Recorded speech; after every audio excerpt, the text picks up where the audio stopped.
नक्की होणार, कारण का उत्स्फूर्त पद्धतीने मतदान अगर झालं तर त्याचा फायदा आमच्या महायुतीच्याच उमेदवाराला होणार, आमच्या एनडीएलाच होणार. म्हणून मी परत एकदा मतदारांना आवाहन करेन की कृपया, आता जेवणाची वेळ संपलेली आहे, 3 तास उरलेले आहेत. ह्या 3 तासामध्ये तुमचा 1 मिनिट बटन दाबण्याचा तुम्ही फक्त आम्हाला द्या, म्हणजे मतदान करून.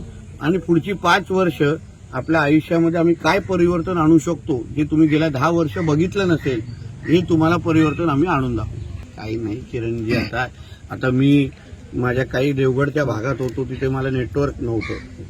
डोंगराळ भाग आहे तिथे नेटवर्क, म्हणजे काय नितेश राणे पण नॉट रिचेबल आहे का? असं नसतं का? आम्ही प्रत्येकजण आपल्या आपल्या पद्धतीने मतदारांपर्यंत पोहोचण्याचा प्रयत्न करतोय.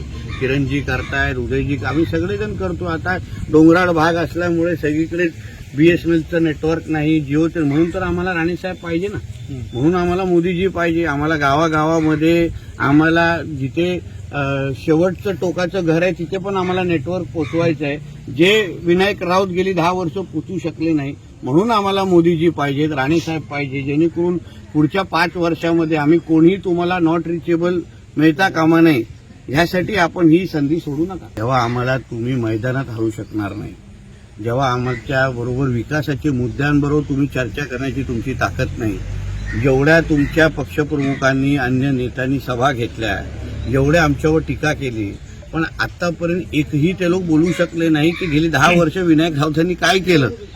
गेली 10 वर्ष तुम्ही नेमकं या रत्नागिरी सिंधुदुर्गासाठी काय दिलं, मुलांना काय रोजगार दिलं.